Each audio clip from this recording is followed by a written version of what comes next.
I'm so excited today to have Chelsea Flores to share her journey with rheumatoid arthritis, scleritis, and more. So, Chelsea, can you let us know where do you live and what is your relationship to arthritis? Yes, hello. I'm happy to be here. So I am in Texas in the DFW area, and I was diagnosed with rheumatoid arthritis in July of 2019 at the age of 24. All right. And we're going to go right into your diagnosis journey or diagnosis saga for both rheumatoid arthritis, scleritis, and PCOS. Because, like many people, you have not just one condition, but you're juggling multiple. So, how did that diagnosis journey go? And whatever you want to share about that. Yes. So actually, I recently was diagnosed with PCOS, so that is fairly new. Honestly, since my teen years, I have always been told that it was a possibility, but I never researched or looked into it until currently. So I'm still learning things about that. But as far as my RA diagnosis, I received that diagnosis fairly quickly, which can be kind of unusual, I know now, in the autoimmune world. But I had actually gone in to see my PCP when I was very active at the time. I was weightlifting consistently. And I remember waking up one day and I had a pain in my left shoulder, which now I know is a flare. But at the time, I didn't know what had happened. I thought I had injured myself in the gym. So I went to my doctor because I honestly assumed it could have been tinnitus due to injury. And I was explaining my symptoms to her. At the time. I just told her about my shoulder, but she quickly mentioned that she wanted to do an ANA panel. And she said that I was actually showing other signs that could potentially be lupus related. And for example, like I had gone in and I had a flushed face.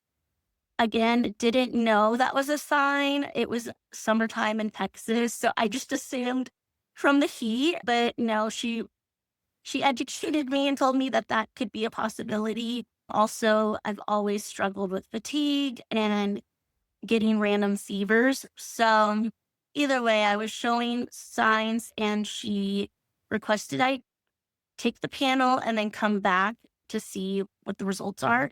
And when I returned back to to my PCP, she notified me that I had RA factor R I had tested positive for RA. Right. I may Like have. rheumatoid factor, I think. Yeah. Yes, yes, thank you. And honestly, it was very quick. The appointment was in and out, and she gave me a pamphlet about RA, and she gave me a number to a rheumatologist and sent me out the door. So I didn't know how to feel in that moment. I was confused, but also because she was very nonchalant about the diagnosis and just in the discussion, I assumed that it wasn't that big of a deal. I didn't think that it could lead to change, life altering, like, just, I don't know. I just didn't realize that it was going to affect my life as much as it has. And so looking back at that now, knowing what these past 6 years have looked like, I do feel for that version of myself because I think about her and I'm like, oh my gosh, she was so naive and innocent in that moment. And I know it wasn't my fault. And I know I just didn't know what I didn't know back then. But I just want to go back and hug her because now knowing w- how life changing a diagnosis can be, I realized that my PCP could have handled that conversation differently. I know for her it was kind of just nothing new in her mind, but yeah, so I feel like emotionally I didn't have a response in the moment, but over time, I started to realize, wow, like that should have looked differently. Yeah. Yeah. I think I just want to pause to acknowledge that that's really similar to mine. And that well, in my case, I had felt a lot of relief because I didn't know what was wrong, but clearly something was wrong in my body. So the doctor was giving me a path forward to relieving that pain. So I was like, okay, well, let's go. Give me the treatments. I was very, like you said, I was in retrospect naive and optimistic about it. And I think it's a Mhm. little hard these days because for the doctors, it is true that the majority of patients go into remission, but there's this group of patients that have difficult to treat disease and so they don't want to like almost scare people off in the beginning because most likely it's going to be more straightforward, but if it's not, then you end up wishing that you had been told. So anyway, I don't have a coherent thought on that other than that I feel similar to you in that the emotionality, I didn't feel emotional other than relief and about my diagnosis until 5 years later when my first medication started wearing off. And then I actually realized what this disease could do to my body and what it really meant. So you're not alone. That's short story long. You're not alone in Yes. that. Well, thank you. That makes me feel better because I honestly think about that and I feel, oh my gosh, I should have known. I should have done XYZ differently. And just now I kind of felt the same way. I felt relief. Oh, I'll take some meds, it'll get fixed, and I'll move Yeah. on. And that just wasn't the case. And it didn't really sit in until my second rheumatologist that I met with that I realized, oh my gosh, this is something that I'm going to have to deal with for the rest of my life. And that's kind of when I started understanding the severity of things. And I mean, shortly after, I would say maybe a year after my RA diagnosis, I began having eye inflammation. And I would say that the timeline is a little fuzzy because the inflammation started around 2020, 21 after I had a severe case of COVID. And so obviously that was a whole learning curve in itself just because we had no information on COVID and what it could do to our bodies. And so I wasn't aware that my eye inflammation was related to my autoimmune. I really didn't know what was taking place. And so I scheduled an appointment with an ophthalmologist, and he just kind of said that it could have been allergies, it could be from seasonal like allergies, or I'm allergic to something, or really didn't know. He didn't have any idea why I was experiencing the pain and the redness other than just an infection possibly or allergic reaction. So he had just given me some eye drops and kind of sent me out the door. And then when I went back to him and told him, the pain is still very consistent and very severe, it was to the point where I was very sick. I was vomiting. I was lightheaded. I had major migraines, tension in my jaw. I was miserable. I couldn't go outside. The light was affecting my vision. And so I decided to get a second opinion from a different doctor. And as soon as I met with that second ophthalmologist, he immediately said, you need to see a cornea specialist, and sent me to a cornea specialist. I met with her and she said, this is actually autoimmune related. She said, however, my diagnosis is rare and different because typically people in their early 20s and early teens will have eye inflammation and infections and go to the ophthalmologist, and that's when they would receive autoimmune Yeah. diagnosis. So she said that it was unusual that it was backwards for me, but she's said, it's actually a good thing because now we know what exactly is taking place and we can go from there and find treatment faster. So I was seeing her, I would say at this time, it was around 2022 when I met with her. I was seeing her at least twice a week for 6 months just because the pressure in my eye was increasing and she was afraid that it could cause a retina detachment. And when the prognosis, when it wasn't getting any better, it was kind of stable, but there wasn't any change. She decided to send me to a retina specialist that she works with sometimes and had him to look at it because this is when I learned that there are quite a bit of different ophthalmologists for your eye and they look at different parts of the eye and it honestly amazed me because it's so small of an organ, but they're able to go in and look at each different thing. They just specialize in each little part, which I'm grateful for in the long run. And either way, my rheumatologist, he, sorry, my retina specialist, he looked at my eye and immediately said, you have to have surgery because you're getting floaters stuck. And that is what's causing the pressure in the eye and causing the pain around, on top of the eye inflammation from my autoimmune. So he immediately got me into surgery and I was very nervous. That was my very first surgery. So everything kind of happened quickly. And once I had that, I think it's called a vitrectomy. He said everything looked great and I could then get cataract surgery because during this time, my eye, my vision had decreased during this time and caused a cataract from everything taking place. So, had that done, then had my cataract surgery. And then in 2024 is when they finally said that I was in remission for my eyes.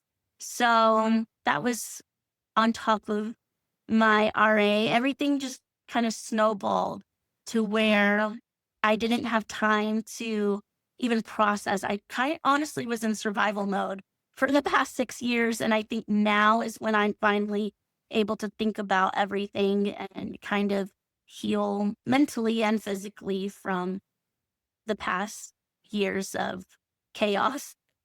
Yeah, well, I'm just so sorry you went through all that, and it really is not something that you would think. I'm diagnosed with rheumatoid arthritis, and Mhm. the biggest problem in the next few years is gonna be my eyes. Like, that's just not something that you would logically.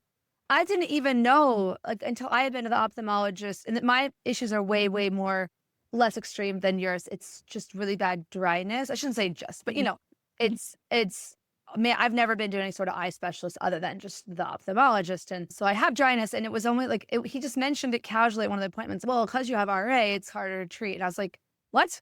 What do you mean? Raising my joints, dude. Like, where did you go to Yes. med school?" And then I realized, oh, it's systemic. Like, it's like, and you could say Mhm. those words to someone like it's systemic. It seems so like vague, but when you're like, it's literally attacking your eyeballs, you're like, oh, okay. I guess Yes. it is systemic. Like, Yes, exactly, and that kinda was my thought process too, was, "Well, how can it affect my eyes if it's my joints? I don't understand." They broke it down to me, and I was like, "Oh, wow," like, I now am cautious of everything that's going on versus uh, just my joints, because a lot of people, that's just the assumption, and mine too, so. well, and some people's it is straightforward. I always have to remind Mhm. myself. Some people do just have one condition and it's rheumatoid arthritis and it's mild and the medications work and the first medication they tried is a home run and they just take that the rest of their life. And that is some people's stories.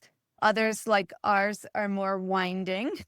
Yes. And I'm really glad that before we started recording, you shared with me that you really want to spread awareness about the fact that RA, rheumatoid arthritis, can affect your eyes because Yes. you wouldn't, again, well, as we just said, people don't necessarily know that. And sometimes when you're in pain in one part of your body, at least for me, I kind of ignore other parts because I'm just like, I don't want to deal with anything more. And it's like really important with your eyes in particular because they're so important for your everyday function to take the best care of them. Yeah. Yes, exactly. So that is one thing that well, like you mentioned, that I am passionate about Yeah. because I would never want someone else to go through that pain and fear the way that I did, because it really was a journey, and I felt like my life had kind of was on pause during that time frame, just because I mean, I need my vision to drive and to read, to do all of these things. And it really kind of just put my life on pause. But I am grateful for my cornea and retina specialist. I kind of joke and say that I like see them more than I see like friends Yeah. because I've gotten to know everyone there at both clinics, and everyone has been so kind. And it's just even today I still have at least, I would say, every 3 to 4 months, I'll still see them, and when I go in, they're like, "Chelsea, oh my gosh, we're so happy that it's been a long time that we've seen you." So, I feel like this journey has just been so interesting, but I don't know. Yeah. That's just kind of the deal with autoimmune. You never know what life's gonna look like, so Yeah, and I think that's something that my rheumatologist even said one of the reasons she became a rheumatologist. I know you're talking about retinal specialists and stuff, but is that she wanted to be able to get to know her patients over long periods of time and like really become deeply connected to them. And that's not like people specialize in different areas because of those elements in addition to the actual job, right? And I think that yes. yeah, I mean, I think that that a lot of times people share, and I've shared bad stories of people who didn't treat me well or anything, but there also are these other stories that exist alongside that of providers that become like part of your family. And you mentioned reading, and I just want to make pause for a second. Can you let everyone know what you do for a living? Yes. So I work part time at my public library, Mm. and I am a customer service representative. So basically, I'm at the front. I'm the one that gets to greet the patrons that come in, and I shelf books and get to order items for the library. I do kind of the fun stuff there. So yeah, I love it a lot. So Well, and I know you love reading. By the way, when she said you said DFW, that's Dallas Fort Worth, right? yes. Okay, just for people Yes. who don't know the acronyms, but that you love reading, and that can be really hard. I mean, obviously, if you became blind for whatever reason, you would learn the accommodations, like and stuff like that. There are alternate ways, right? Like audiobooks and Yes. braille and stuff, but it's just not what you had planned for your life, right? Exactly. Yes, exactly. So I, during this time period, I wasn't working anywhere. During COVID and my diagnosis that had taken place, the job I was at prior, they did not want to make accommodations for me. And so I had to make the tough decision to quit and put my health first. And so it kind of worked out because that's when COVID hit and I was able to stay home anyway. But then the flares happened and all these things. So I had spent I would say about 3 or 4 years not working, and so this is my first job since being out of the workforce, and I really love it. I love my team, and my manager is very accommodating, and it's just been a pleasant experience given my history with working, so or working with an autoimmune. Yeah, well, that's a great story of that there can be workplaces out there that accommodate. And I think working part-time is for me has been really good for energy conservation, right? For fatigue, 'cause you Yes. mentioned fatigue is one of your Yes. symptoms. Yeah. Yes, and I made sure when I was very nervous to even apply to jobs because I didn't know what things were going to look like or what accommodations I need. So I decided to just try part time and see how my body responds. And honestly, I feel like it's the perfect balance to where I can still be out in the community and see people and then have days where I can rest. So I am very grateful. And I know it's not the case for everybody. And getting to be on both sides, I feel like I can appreciate my job more. So it just, yeah, I don't know. It's just been such a journey. It's just been, I Um, feel like I've lived multiple lives since. So, Yeah, you're probably like, "I was so young at 24," but, like, it does feel like it ages you to go through Yes. what you've been through. Yeah, Mhm. it really does, and you've painted a picture of, like, the treatments for the scleritis. I'm curious about the RA. What have been some of the highlights or lowlights of your RA treatments? Have any of them had to be, like, put on hold while you dealt with the eye issues, or have you how did you manage all that? So I did put my RA treatment on hold at the beginning when I didn't know what was taking place. But as soon as met with my cornea specialist, was like, no, you need to be seeing a rheumatologist. Because we need to work together to find the correct medication. And she was the one that was like, when you find the right biologic, it is going to help with with systemically. So we need to find the medication. So she really pushed me to be consistent, which I'm grateful for because before that, I was trying multiple different medications. And during that time period, I was only on prednisone. And I had been on that for 2+ years, which obviously was a lot on my body handle. And so she was, I want to get you off the pred and I want to get you on a biologic. So I really owe it to my cornea specialist because she's very direct and obviously cares about my health. And she was able to connect me with rheumatologists that she's worked with in the past. So they were able to all work together, which I'm very grateful for. So yeah, it was a journey, but now that I'm on Humira, it really has helped not only my joints, but my eye health as well. And that's such a crucial point, like a little educational point to Mhm. highlight that, like, the medications work on when they work, they suppress the disease, so prevents all these systemic issues from happening in the first place. It's not just about you might feel the biggest difference in your joint pain, but actually it's also preventing damage to your heart or your lungs or your eyes. And so I think that your story is a testament to Mm. that, and it can take trial and error, as you mentioned, but I'm glad that you're and it's like amazing that your corneal specialist worked with your rheumatologist. That's ideal when the providers talk to each other. It's Yes. they don't always have time or their schedules don't always align. Mm. So yeah. Exactly. No, I am very grateful that my medical team worked out the way it did because when I was researching before everything started happening and I got my diagnosis, I was nervous because I heard so many different stories of taking time to find the right doctors and the right medications. And I was kind of preparing myself for what that was going to look like, especially being a very non-confrontational person. I Yeah. knew like the number one advice is advocate for yourself, speak up for yourself in the doctor's office. And it's easier said than done. Yes. But yeah, thankfully, now that it's been about 6 years, I have been able to learn the importance of everything working together because it is very true.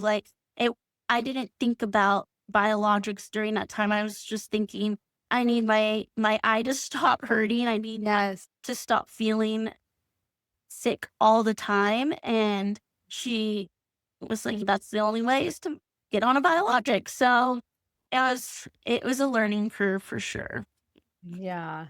Well, and I think what's really you mentioned being like a people I'm gonna read into this because I know you a little bit, but being a little bit of a Mhm. people pleaser, not wanting to complain, wanting that is something a lot of people struggle with. And it's Mhm. also that can tie into the next topic we're gonna talk about, which is sharing your story publicly. Sometimes what prevents people from sharing publicly is that they don't want people to criticize them or they don't want people to say, "Oh, you didn't do a good job," or something like that. That's kind of something and it's always valid, first of all, to not share your story. You just don't feel like it. You don't want to, Yeah. you don't value it. Mhm. But I'm curious what inspired you to start sharing your story more publicly?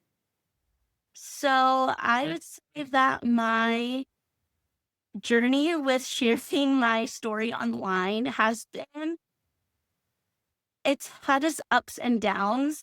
I have definitely, well, I'll say at first, I did not want to share my journey at the beginning.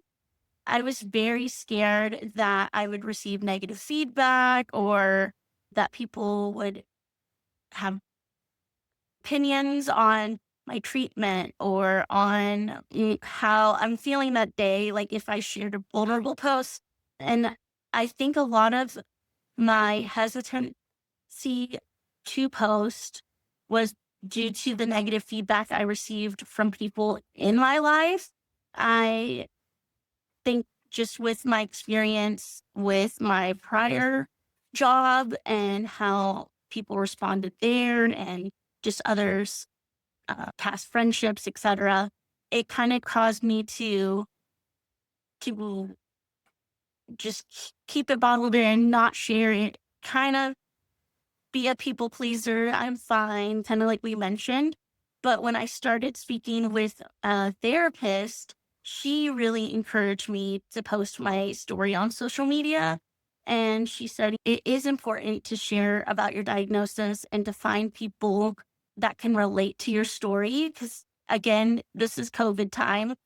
I didn't have anybody. I was on my own. And she said, I think it would be very therapeutic to just see what happens. And she's you can have boundaries. You don't have to make videos if you don't want to make videos. You don't have to share your face if you don't want to share your face. But as long as you're able to meet other people living similar journeys as you, I think it could be helpful.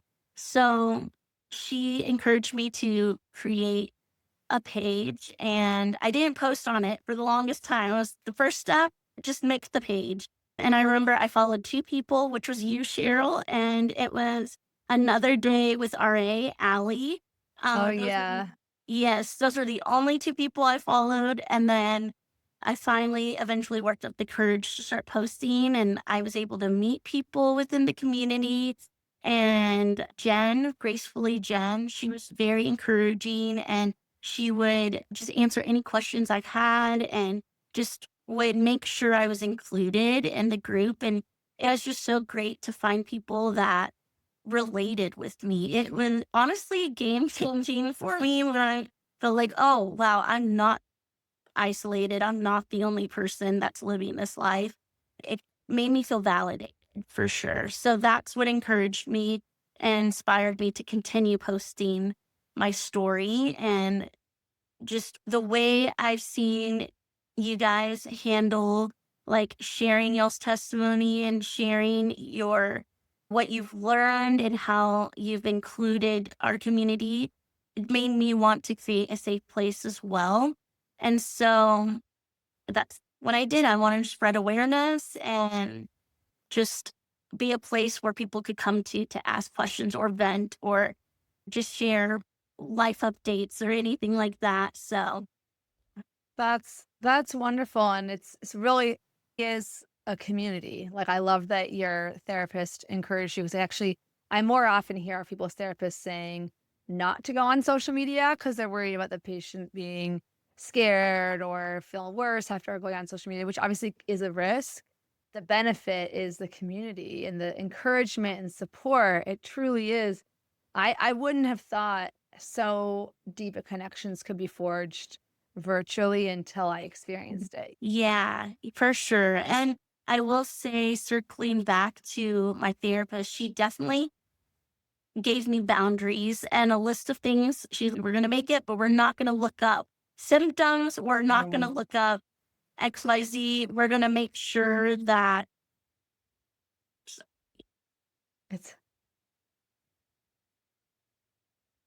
So she definitely gave me some rules before starting my page, which I appreciate because I definitely think if I hadn't had those, I would be checking and seeing, well, what does this person's diagnosis look like? Or what if this happens? Because anxiety surrounding health is very real. And I definitely have experienced it, so I am grateful for that. And also, we would do check ins as well. She would check in with me. How are things going?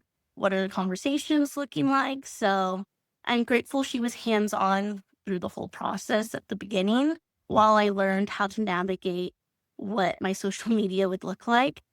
But overall, I am very grateful to have this community because you are correct. It is just, I don't know, it's just having virtual connections with people is such a unique experience that we get to have in 2025, and I just love it. So I didn't think this would be a thing back when I was in high school or anything like this. So Yeah. it's pretty neat.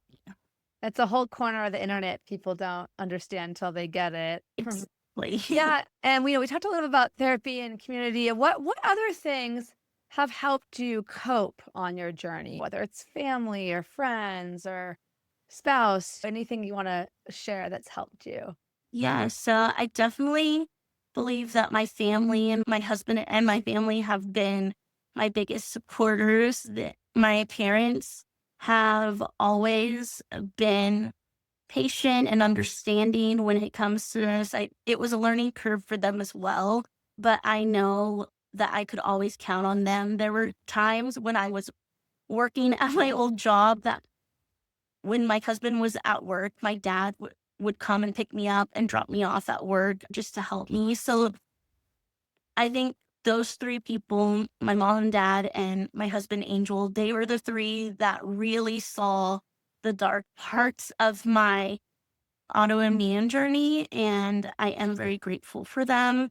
And they really have helped me cope in more ways than I could even think of. I didn't even know were possible, but just by my mom cooking or bringing me dinner or bringing me medications or my husband taking over the household responsibilities, like those things are huge for people with autoimmune disorders.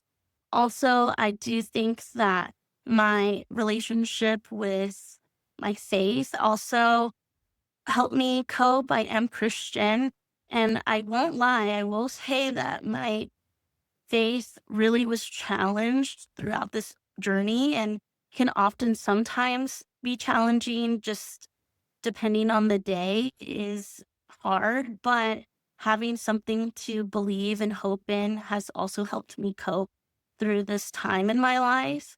And I would say, lastly, having fun hobbies really have helped. So, things that I can do even on days that I can't get off the couch. I have found different crafts or things I can do that are accommodating to me during my time. So, example, I learned how to crochet.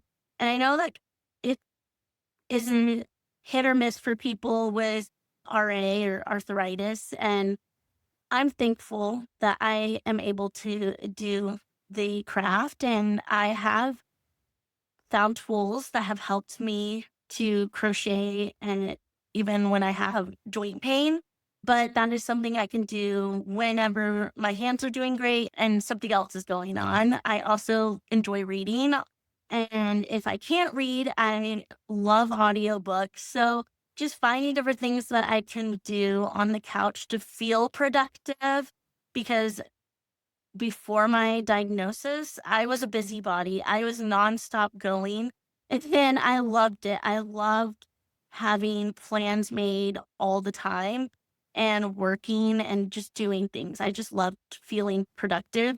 So whenever my diagnosis took place and all those things stopped, that honestly could have been the hardest part for me is not feeling like I was doing enough, which is such a hard thing to wrap your mind around of, well, I can't go to the park. I can't go meet my friends for brunch. I can't do these things.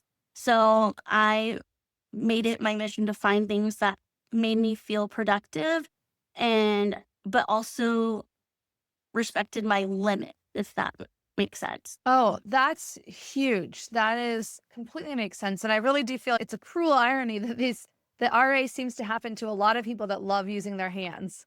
that love doing knitting, crocheting, cross stitch, like, or musicians, or so many meaningful activities and hobbies use our hands, and those can be sore if you're not on a treatment plan that's working well. So for me, swing dancing is very heavy on the Mhm. hands as well. Yeah. So I love that you can still crochet, Mhm. and I think you have ways to feel productive, however that is defined to you, Mhm. and feeling like you are like I am similar. I like to I my parents are like, ever since you were little, you always want to have a little project. Like I would make Mhm. collages, I would make cards and like stationery, make little pictures for people. And it's just fun. Yeah, but yes, I agree. I definitely have always loved creating things and making gifts, and it is my love language. I love it. Like gift giving and acts of service are my number two or top two love languages. So when those were taken away, I felt, well, what is my purpose? What am I supposed to be doing? And the second that I was able to find things that I enjoyed and made me feel purposeful again, it really helped my mental health during the dark days for sure. That's so beautiful. And I was thinking back to when you were talking about sharing your story more publicly. This just came to me. I did not prepare you for this question, so if you don't want to talk about it, it's okay. But I saw this post a while ago, and it was about representation of different like cultural and ethnic backgrounds in the chronic illness community. And it was basically saying, it said something like, not every person with a chronic illness is a wealthy white woman, and it was like a African American man saying that in the post. I could find it. If I find it, I'll put it in the show notes. So that's something that people have brought up to me who are like, I'm Caucasian, and I do feel that my story is represented a lot in the community. There's a lot of Mhm.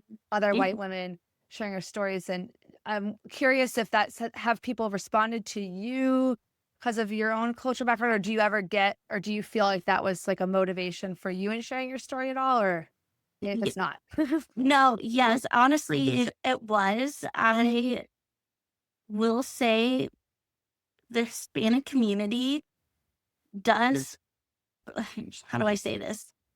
Yeah. It is, but a lot of Hispanic people deal with chronic pain, deal with arthritis, diabetes, health issues. But because a lot of, well, I don't want to generalize, but some people don't have the knowledge on what it looks like, especially for our people. For example, I have a lot of aunts and uncles that deal with chronic pain, and they either A, don't want to go and get a diagnosis or treatment, or B, don't understand what it means because we don't have a lot of, I guess, people educating us in that this is an issue for our people. And I want to take it back to when we went to the Room Champion, the investigators meeting. There was a rheumatologist that is doing a research project surrounding the Hispanic community. And I appreciated that because I feel like uh, Hispanic people deserve to have this kind of knowledge to be able to improve our health. And I do want to be a part of that. I want to be a part of that voice and to bring awareness for other Hispanic people that may not know where to start. I mean, my story included, I had no idea what to think or do. And looking back now, even having conversations with my mom and my dad, they're like, "Oh yeah, like your grandma and grandpa had arthritis for sure." And I'm like, okay, this would have been great to know because this it does affect me. And they're like, well, we didn't know. We didn't understand until you started gaining knowledge about arthritis. Now we're aware that, oh, a lot of people in our family. So it is genetics. And so, yeah, I just want to be that person and help other people like me to be able to then help their families. So it was important. It was a part of my one of the reasons why I chose to start sharing. And I have met maybe I want to say two or three other Hispanic women that share their stories. I'm sure there are more out there. Those are the only three that I am aware of and that I'm friends with on social media, which has been great because we can relate to certain things like just childhood background, culture, foods, different things like that. But I think it is important for all communities to understand that it can affect everybody differently. Yeah, thank you so much for sharing. And I'm sorry to put you on the spot. I did want to highlight that just to say, yeah, that we need more representation Mm, of people outside the category that I fall into, like white women. So mhm. so I appreciate you sharing about that, and I want to always give a platform to anyone else listening who wants to share their story. Shoot me a DM as well. Of But course, thank you. Yeah. yeah, yeah. No, I'm really grateful to you for taking the time. And unfortunately, we have to go on to the rapid fire questions No. now. Just and we could talk for hours, I know. Yes. But what is your best words of wisdom for somebody who's newly diagnosed with either rheumatoid arthritis or scleritis or both, I guess? I would say my best words of wisdom is to give yourself grace just because it's so easy to feel guilt or shame surrounding a diagnosis. But I just want to encourage you to just be patient and take each day one step at a time. Don't get caught up in trying to have all the answers at once. Take your time to learn the new version of yourself and allow yourself to grieve when needed. I definitely wish I had that advice when I first got diagnosed. That's that's beautiful. I resonate with all of that. And do you have a favorite quote or inspirational saying for tough days? Yes. So, like I mentioned, I am Christian. So, there are two scriptures that every time I'm having a hard day or when I'm anxious in a doctor's office, they just come to my mind. And the first one is Joshua 1:9, be strong and courageous. And the second one is Romans 8:18, the pain you're feeling can't compare to the joy that is coming.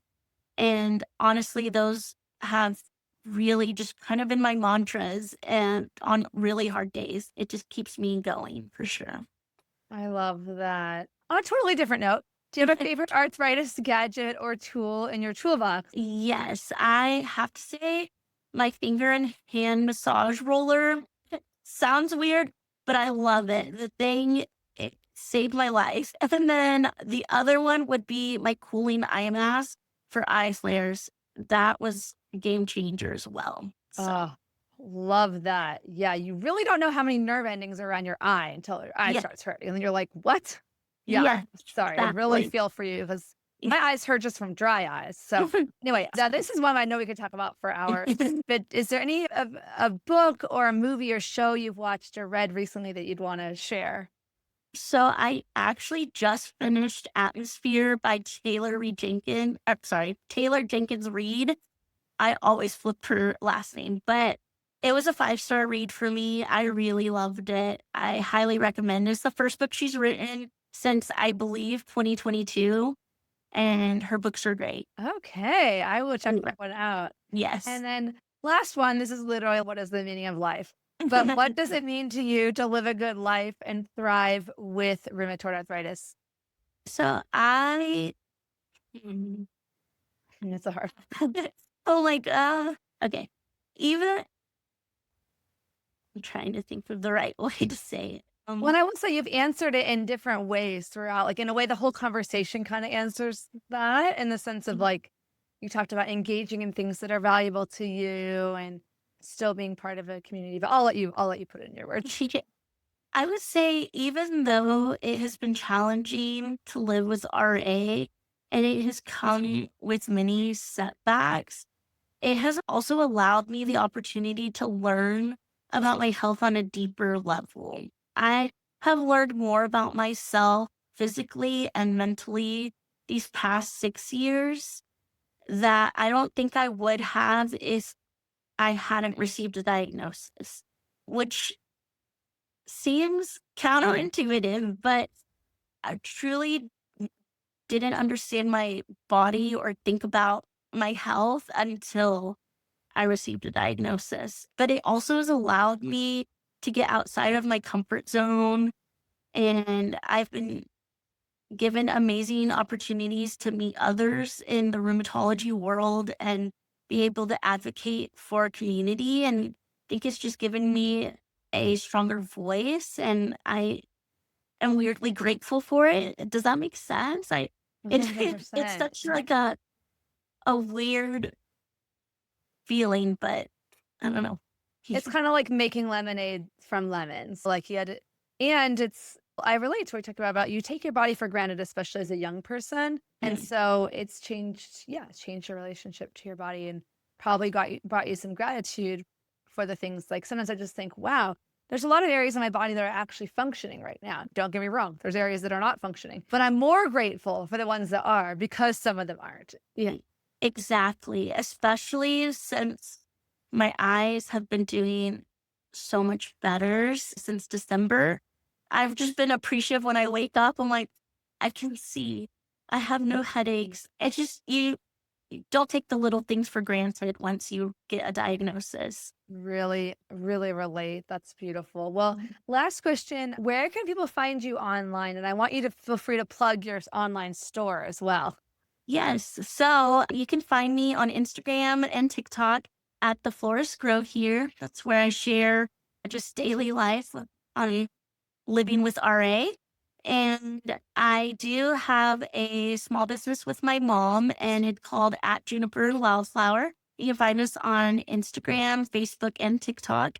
And we just share some of our crafts that we've made. I think that's beautiful. How fun. Well, I've had the pleasure of meeting you in person at you mentioned an investigators meeting. That's from the Rheumatology Research Foundation, and they have a volunteer program where you can become what's called like a room champion, where you learn about what's going on with the research foundation and help amplify their work. So I'll also put a link in the show notes, which are always on my website for people to apply. It's like a 5-minute form to become a room champion too. So if you do that, you get accepted, you might be able to meet in person at one of these fun events. So thank you so much for sharing your story today. And for Thank you everyone, for having me. yeah, it was wonderful chatting with you. We'll talk to you later. Bye bye.